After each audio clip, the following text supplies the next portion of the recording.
Bueno, a ver, yo en principio estaba para nuevas voces libertarias, que es lo que soy más, ¿no? Pues un, entre comillas, recién llegado, ¿no? No me puedo comparar a los dos ponentes anteriores y a los que vendrán después, ¿no? Pero bueno, vamos a ver qué se puede hacer.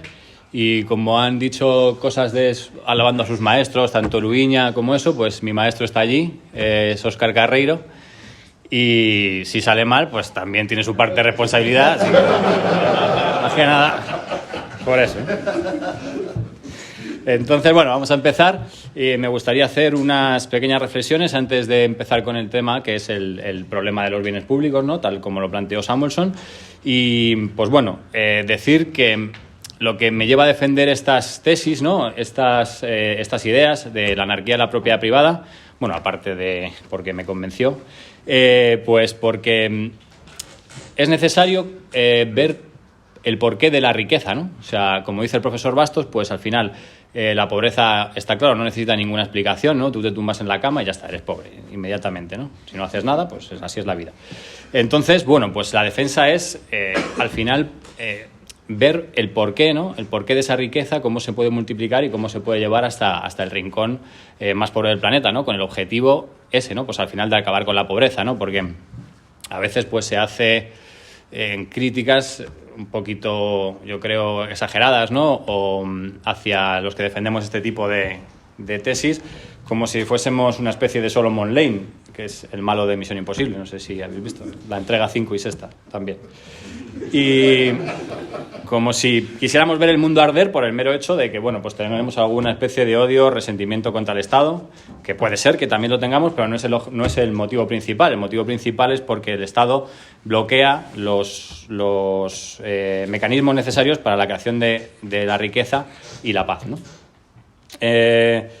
Entonces, la segunda reflexión es que creo que la defensa de la postura, la defensa intelectual o esta postura intelectual es especialmente interesante y es un poco arriesgada, ¿no? Entonces siempre hay que valorar muy bien o estar dispuesto a cambiar de opinión y valorar muy bien pues los argumentos a favor y en contra que pueden dar, ¿no? Desde pues, más estatistas, los minarquistas, que son los principales defensores del Estado, y no cerrarnos, ¿no? No defenderlo pues a capa y espada, pues porque sí, ¿no? Porque no queramos cambiar de opinión, porque ya hemos llegado hasta aquí, etcétera, ¿no? O sea, en definitiva, no defenderlo como si defendiésemos al Madrid o al Barcelona.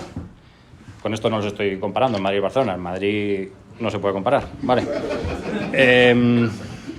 Entonces, bueno, pues creo honestamente que esta es la forma de progresar al final, ¿no? Pues creemos que este es el siguiente paso de la civilización y bueno, pues si se encuentra algún error en la argumentación, pues habría que abandonarlo, lógicamente, pero mientras no se encuentre, o sea, con esto no quiero decir que no esté exento de problemas, porque por supuesto que tiene problemas, como dice Michael Huemer, pues al final no estamos comparando, o sea, no queremos decir que la anarquía de propiedad privada sea el paraíso, sino que lo que o sea, lo que tenemos que compararlo es contra el momento actual que tenemos, ¿no? Contra ese crecimiento exponencial de los estados del que hablaba Jesús Huerta de Soto en su artículo Liberalismo versus anarcocapitalismo, y ver pues que efectivamente desde un punto de vista dinámico el objetivo del liberalismo clásico ha fracasado, ¿no? Es imposible, hemos visto en la práctica que es imposible sujetar el tamaño de los estados, ¿no? Avanzan o sea, se incrementan tanto en escala como en alcance.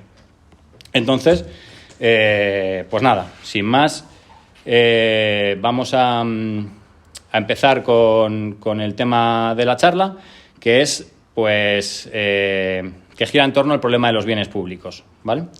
El motivo de tratar este tema es acercar los principales conceptos de la Escuela Austríaca de Economía, que yo me siento muy orgulloso de pertenecer a ella y que recomiendo a todo el mundo acercarse, además desde el máster, si es posible, que está en la Universidad Rey Juan Carlos y que necesita alumnos, ¿verdad?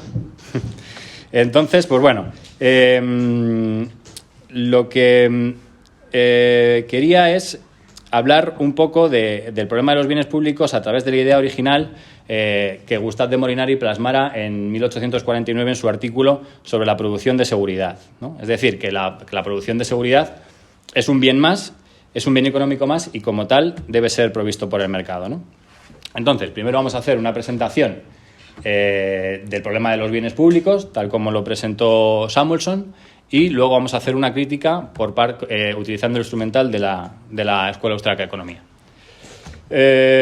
La teoría de los bienes públicos, como hemos dicho, pues fue expuesta por Samuelson en The Poor Theory of Public Expenditure, que fue publicado en 1954, y en este artículo lo que pretende Samuelson es llevarse el tema de la producción de los bienes públicos, llevarse la discusión desde el campo de la filosofía política, la política, que en lugar de ser una cuestión política fuese una cuestión más científica, entre comillas, ¿no? Exclusivamente económica. Entonces, ¿para eso qué hizo? Pues dijo, bueno, pues vamos a definir qué es un bien público, ¿no? Entonces, para Samuelson, los bienes públicos son aquellos que tienen dos características, que son la no rivalidad en el consumo y la no excluibilidad, ¿vale? Entendiendo que, dadas estas dos características, pues aquellos bienes que tuviesen en algún grado estas características deberían ser provistos por el Estado, y los bienes que no tuviesen estas características deberían ser provistos por el mercado, ¿no? Entonces, esta teoría de los bienes públicos es uno de los principales argumentos que se suelen utilizar para justificar al Estado, ¿no? Para decir que en ausencia de este Estado, pues no habría, esto no se produciría en este tipo de bienes, o bien se producirían de forma subóptima, ¿vale? Entonces, bueno, vamos a pasar a explicar qué es lo de la no rivalidad en el consumo, para que no lo sepa, y lo que es la no excluibilidad. La no rivalidad en el consumo, bueno, siempre vamos a seguir esto poniendo los ejemplos al estilo de cómo lo hace José Hernández Cabrera en su libro Seguridad Estatal, privada o estatal, Seguridad Nacional Privada o Estatal, que es un magnífico libro. Pues lo vamos a poner siempre el ejemplo de la defensa nacional, ¿no? Porque es como el ejemplo paradigmático que siempre ponen para referirse a un bien público puro, ¿no? Entonces, la no rivalidad en el consumo, ¿qué quiere decir? Pues que un nuevo usuario no reduce la cantidad que tienen de disfrutar el bien el resto de los individuos, ¿vale? O visto de otra manera, que el coste de incorporar una unidad adicional, otro usuario adicional, también es cero. Pues en la defensa podemos imaginar un área que está cubierta por un escudo antimisiles, ¿no? Si vemos un área de este estilo, pues el coste de incorporar una nueva persona que se meta dentro de ese área, lógicamente, no hace que bajen, no es un consumo rival desde el punto de vista de Samuelson para los que allí ya habitan, porque siguen protegidos bajo ese manto, ¿no? Y el principio de no exclusión es que una vez que el bien ha sido producido, tampoco permite excluir a nadie del disfrute del bien, porque efectivamente, si el individuo ya está bajo el manto del escudo antimisiles, pues el bien ya ha sido financiado, y aunque no contribuya a su financiación, pues ya no le podemos excluir, ¿no? No hay una manera sencilla de excluirle, ¿no? Como dice el profesor Bastos, siempre hay... para defender esto hay todo un corpus teórico, tanto a priori como a posteriori, para este tipo de justificaciones de los bienes públicos, ¿no? No es una cosa aséptica, sino que los estados son los principales interesados en hacer esta distinción de bienes que al final, siempre en mayor o menor medida, todos tienen parte de esos principios, ¿no? Todos los bienes tienen algo de principio de no rivalidad y principio de no exclusión. Entonces, pues al final tratan de justificarlo mediante la petición de estudios científicos y este tipo de cosas, ¿no? Entonces, bueno, derivados de estos dos problemas, de estas dos características que hemos visto, se derivan los dos principales problemas, ¿no? Que surgen de estos bienes públicos, que más o menos los hemos podido intuirlos, que son el problema del gorrón o del free rider, con el que supongo estamos familiarizados, y luego todo el tema de las externalidades, ¿vale? Tanto externalidades positivas como externalidades negativas, ¿no? Externalidades, pues es el ejemplo también paradigmático de las externalidades puede ser las emisiones de CO2 en la atmósfera, ¿vale? Entonces, bueno, pues el Estado, que es muy bueno, pues lo que quiere hacer es siempre pues decir, oye, tú tienes muchas externalidades, pues entonces tengo que imponerte una cuota, o tengo que imponerte una penalización, ¿no? Y aquello que considera externalidades positivas, pues concede un subsidio, ¿no? Así es más o menos cómo funciona. Se dice que, puesto que estos problemas constituyen un fallo del mercado, tiene que ser el Estado el encargado único de solucionarlos, ya sea, pues, si el bien no se produce, de producirlo, o si se está produciendo, pues de controlar este tipo de externalidades a su criterio, ¿no? A su juicio.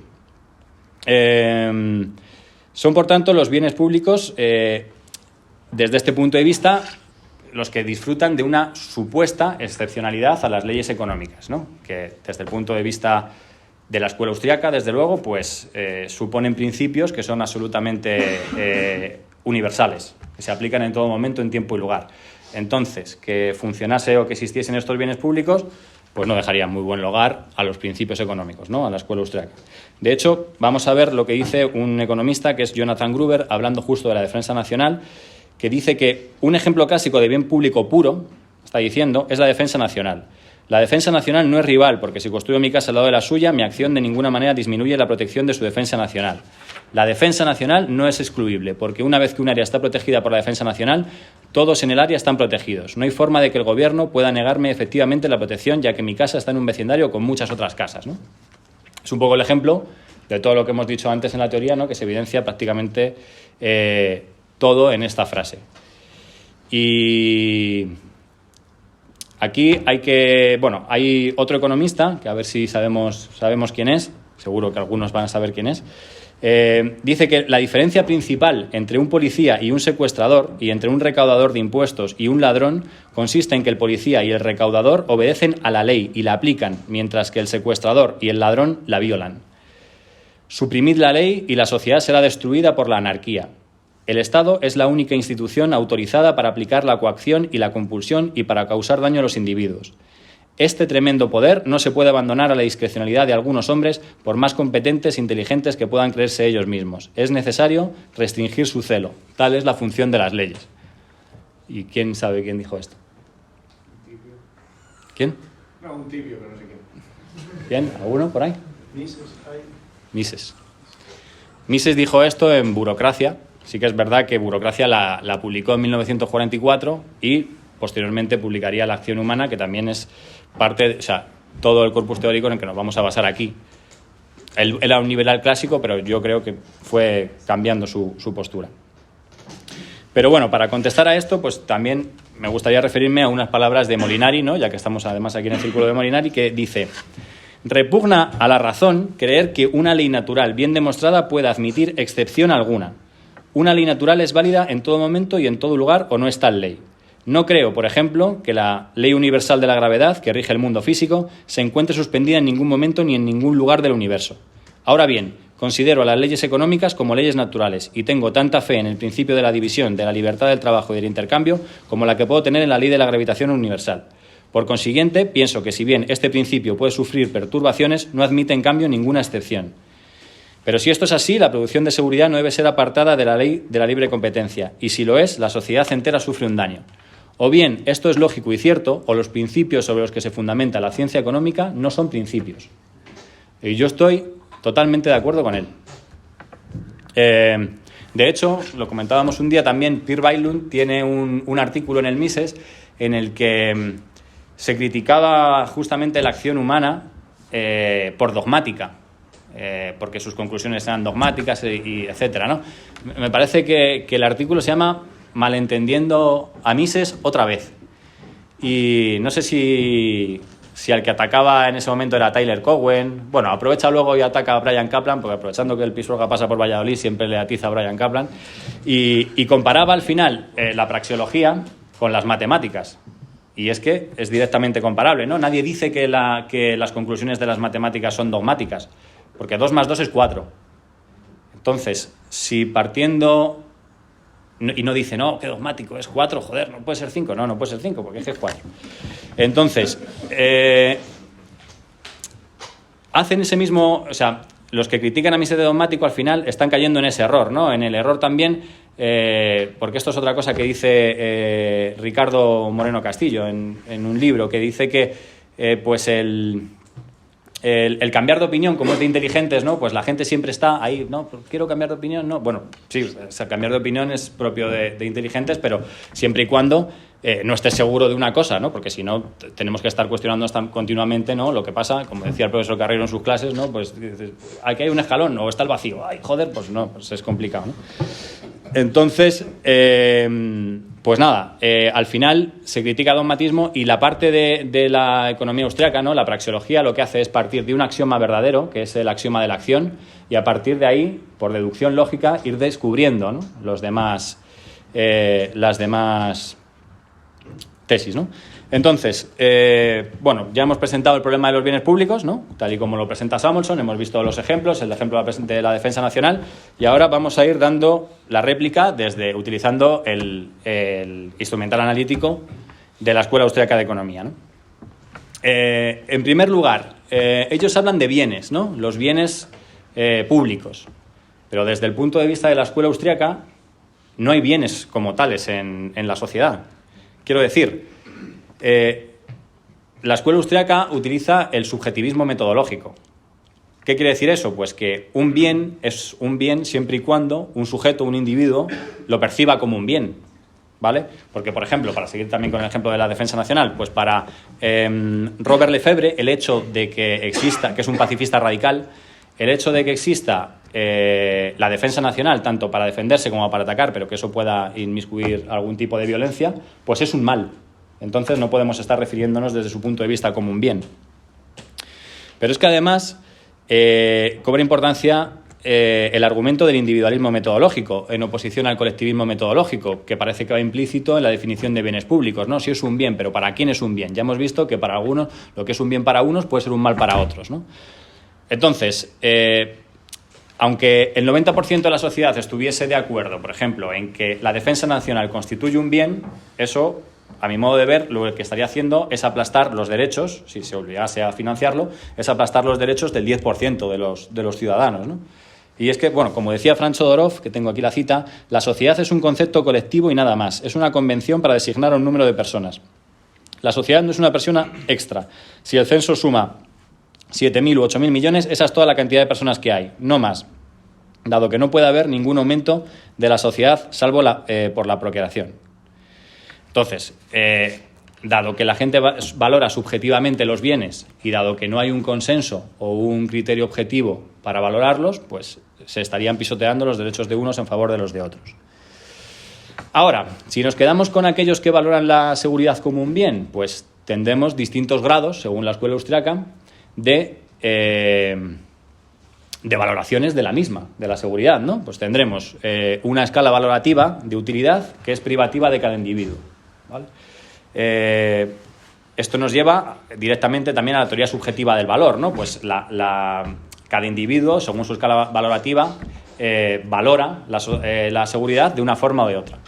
Tiene o sea, le podría establecer un valor que a lo mejor otra persona no se lo da, ¿no? Por ejemplo, imaginemos pues alguien que, dada una guerra, se aliste voluntariamente para defender a su país, ¿no? Pues esa persona está valorando muy poco la seguridad. Y por otro lado, veamos una persona pues que es temeroso de salir a la calle, necesita una escolta, va con una pistola, bueno, están prohibidas, pero bueno, pues son distintas valoraciones, ¿no? Esto también nos lleva a otro concepto peculiar de la Escuela Austriaca, que es el coste de oportunidad, ¿no? Y aquí nos introducimos casi sin querer. El coste de oportunidad es el valor de la alternativa que se sacrifica cuando se elige perseguir un objetivo. Cualquier objetivo. Dicho de otro modo, el coste de oportunidad es la otra cara de cualquier elección que se haga, ¿no? Entonces, aquí estamos viendo que, vale, pues si se nos dice en el caso de la defensa nacional que el hecho de que un país tuviese un ejército envidiable, por ejemplo, Estados Unidos, ¿no? Que puede ser la potencia bélica más grande que existe. De ese hecho, lo que debemos deducir es que ese dinero, que ha sido coactivamente robado a sus ciudadanos, ha dejado de emplearse en otros cursos de acción que ellos hubiesen realizado, de no ser por ese robo sistemático realizado por su gobierno. Porque esto es como parecido al ejemplo de Bastiat, ¿no? El de, que supongo que lo conoceréis la mayoría, el del niño que rompe el escaparate, ¿no? Que al final, pues Bastiat hacía la diferenciación esta en lo que el economista hace, lo que ve y lo que no se ve, ¿no? Entonces, pues el niño rompe el escaparate y al final poco más o menos que la gente razonando dice, bueno, pues el niño ha creado un bien a la sociedad porque ha roto el escaparate, entonces el dueño del comercio tiene que comprar al vidriero, el vidriero va a comprar pan, etcétera, etcétera, ¿no? Y así en un ciclo virtuoso. Pero realmente esto es una falacia total, porque el dueño del escaparate ya tenía ese dinero que ahora tiene que gastar en comprar el vidrio del escaparate y lo podría haber dedicado en otros cursos de acción. Por lo tanto, se concluye que al final lo que se pierde realmente es el valor del vidrio, ¿vale? Eso es lo que se ha perdido, lo que la sociedad ha perdido. Y de hecho, en este orden de cosas, se afirma también, en la Segunda Guerra Mundial, se afirmaba que el gasto gubernamental en armamento durante la Segunda Guerra Mundial puso fin a la Gran Depresión. Exactamente igual.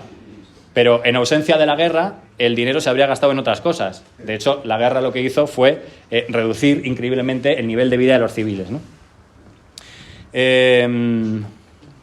Entonces, hemos visto un montón de los conceptos muy resumidamente que trata la escuela austriaca, que tiene la escuela austriaca. Entonces, también vamos a ver pues cómo se representa ese valor subjetivo del que hemos hablado, ¿no? El que los individuos dan a los bienes. Y que supuestamente el Estado sabe, ¿no? Porque sabe cómo se valora la seguridad por cada parte de uno, ¿no? Desde el punto de vista de la escuela austríaca esto es imposible porque se valora a través de las acciones, lo que se llama la preferencia revelada mediante la acción o la preferencia demostrada. Por ejemplo, si una persona tiene que irse de vacaciones, ¿no? Y está pensando si cambiar la cerradura de su casa o comprarse un sofá relax, ¿no? Pues dice, bueno, pues la puerta la tengo mal, es posible que me roben, entonces, pero él hace un cálculo interno, ¿no?, sobre todas las circunstancias y al final dice, bueno, pero yo me quedo con el sofá relax, tampoco tengo tanto en casa ni me van a robar y tal. Entonces, él lo que está revelando a través de la acción es una preferencia por la comodidad, en este caso, por el sofá relax, y no por la seguridad, ¿no? En ausencia de estas preferencias, ¿no?, de estas acciones llevadas por el individuo, es imposible saber qué es lo que él prefiere o no prefiere. Nos lo podría decir, pero podría estar engañándonos. Entonces, aquí quiero traer un pasaje de Rothbard, de El hombre, la economía y el Estado, que viene al pelo para esto. Que es, ¿qué criterio puede tener el Estado para decidir la cantidad óptima y para medir en qué medida se queda corta la prestación del servicio en el mercado?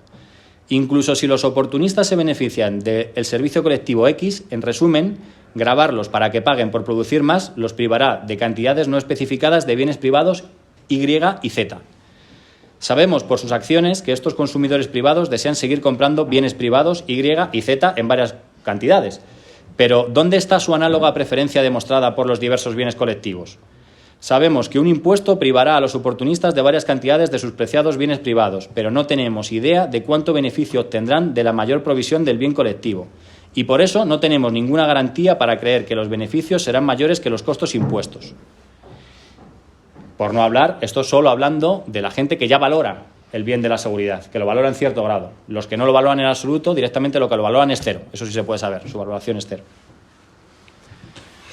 Y viendo todo esto, pues nos introducimos también, además, en el tema del marginalismo. Y es que la gente no valora entre cantidades totales de un bien o cantidades totales de otro bien, sino valora o compra o adquiere cantidades siempre discretas del bien, ¿no?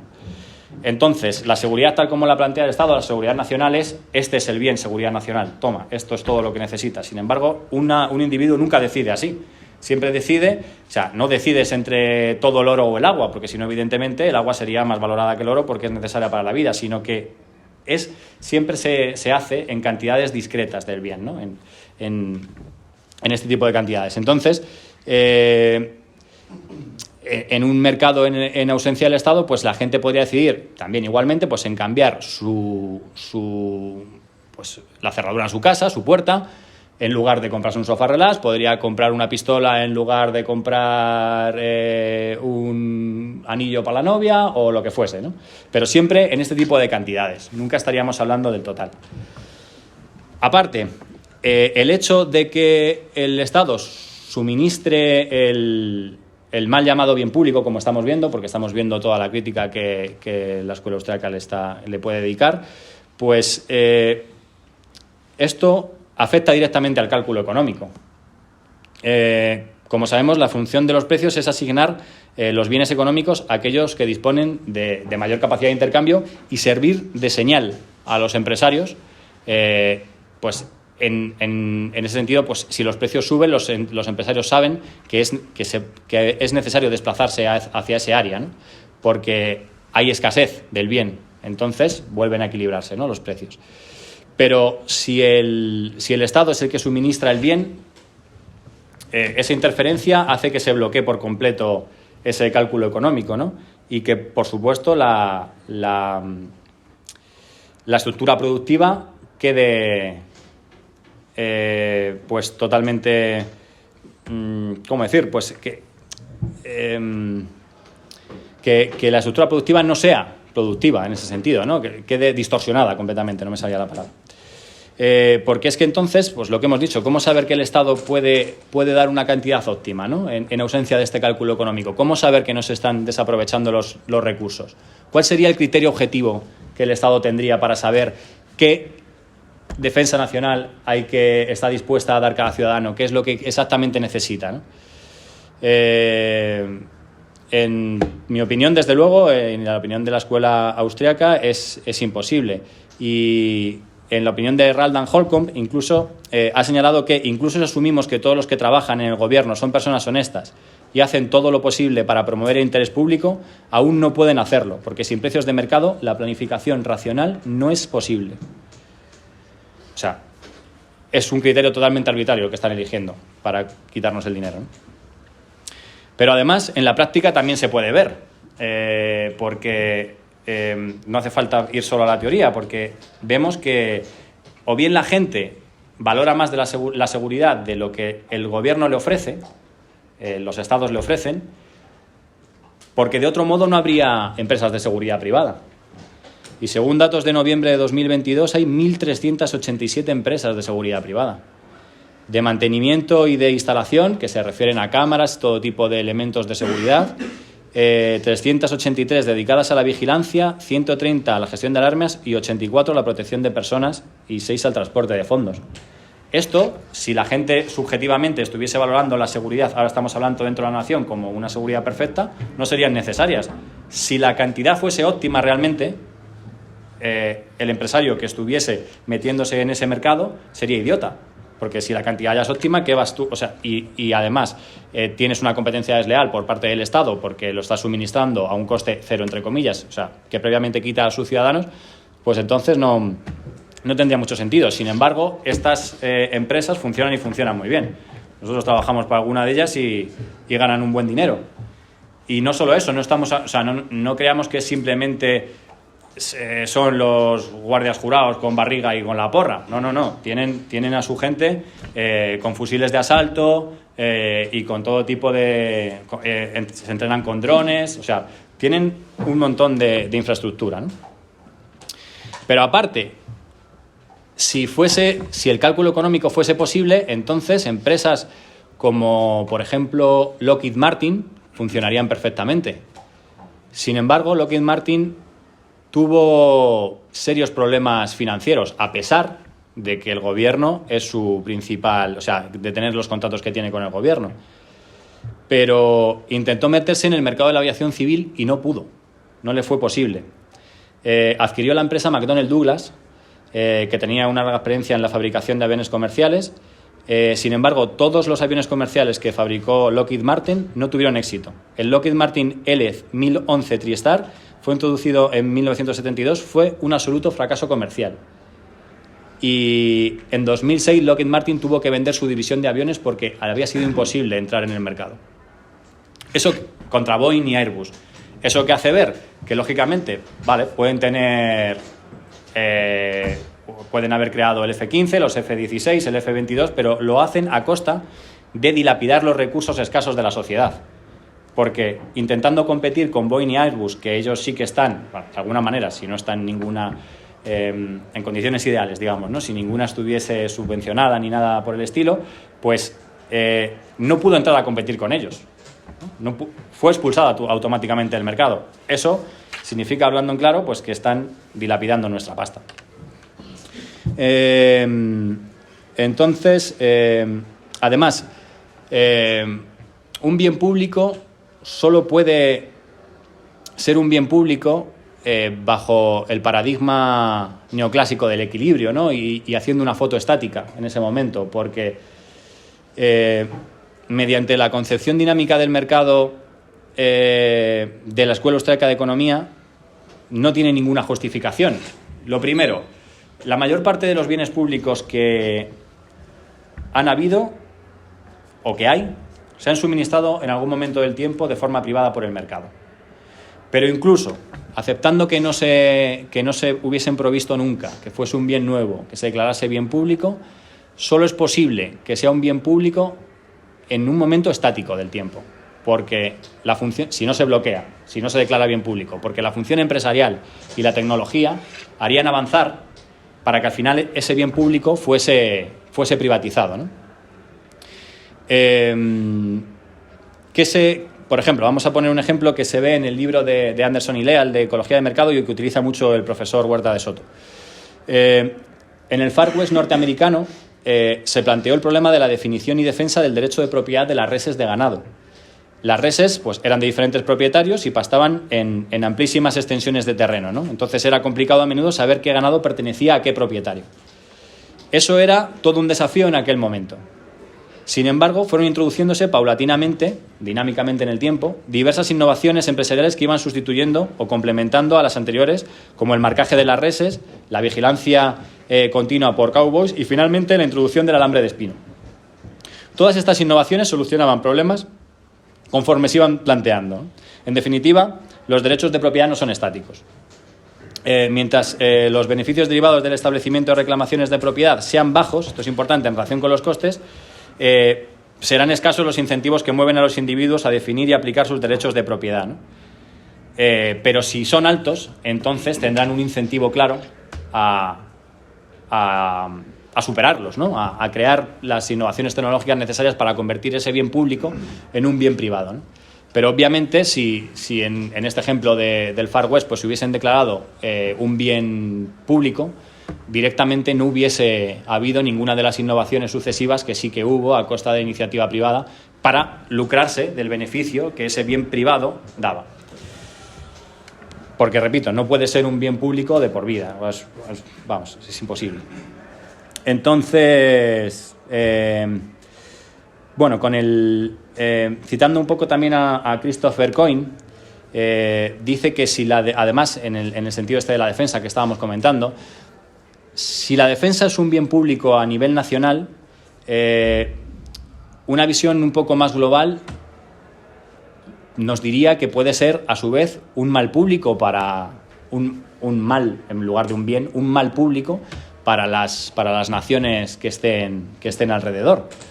Ya que, o sea, parte de lo que se llama defensa nacional no es defensa nacional, o sea, no es construir una cúpula en España para que nadie me ataque o una muralla, ¿no?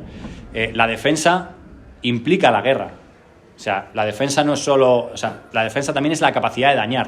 Lo que pasa es que, bueno, los estados utilizan ese lenguaje orwelliano y dicen, bueno, esto es defensa, pero no es defensa realmente. Entonces, como indicaron Hummel y Lavoie, históricamente el Estado a menudo se ha embarcado en aventuras militares ajenas a la defensa de sus súbditos. Si este no fuera el caso, las personas no necesitarían protección de los estados extranjeros, ¿no? Es como un razonamiento circular que muchas veces se utiliza, ¿no? Bueno, necesitamos ejército, ¿pero por qué? Porque ya hay otros ejércitos. Porque si no, no necesitarían ejército ninguno. De hecho, esto lo podemos ver también, pues a menudo también, por cierto, los países que tienen más defensa nacional, defensa entre comillas, son los que están más expuestos al peligro, porque son los que tienen más posibilidades de embarcarse en sus estados, son los que son más potentes, son los principales. O sea, tienen más posibilidades de embarcarse en diferentes guerras. Y tenemos el caso de los Estados Unidos metiéndose en la guerra de Corea, Vietnam, Kuwait, Afganistán e Irak. Pero es que además, ya para terminar, y para terminar ya también con el caso de la defensa nacional, pues es complicado pensar que se cumplan también los principios de no rivalidad y no exclusión, ¿no? Y esto también lo dice muy bien el profesor Bastos. Cuando dice que el argumento de la defensa nacional no solo es falaz, sino cínico. la defensa nacional, como hemos dicho, nace de la existencia del Estado. Pero es que además no se protegen igualmente las distintas zonas, ¿no? Sino que se protegen por áreas. Pues no está igual cubierto Madrid que está cubierta Gerona, por ejemplo, ¿no? Y no se aplica la misma defensa. Por lo tanto, el bien no es el mismo para uno de Gerona que para uno de Madrid.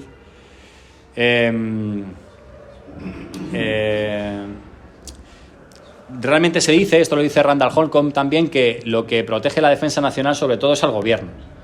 Y en mayor o menor medida, claro, tiene que proteger a los súbditos del gobierno, pero porque no le queda otra, ya que si no protege a los súbditos del gobierno, que somos nosotros, pues se queda sin ni un céntimo para su provisión, se queda sin dinero, porque al final lo que son parásitos nuestros. Entonces, claro, en esa medida, aunque sea mal, pues, y aunque no les importemos nada, pues deben protegernos. Y nada, eso es todo lo que quería decir.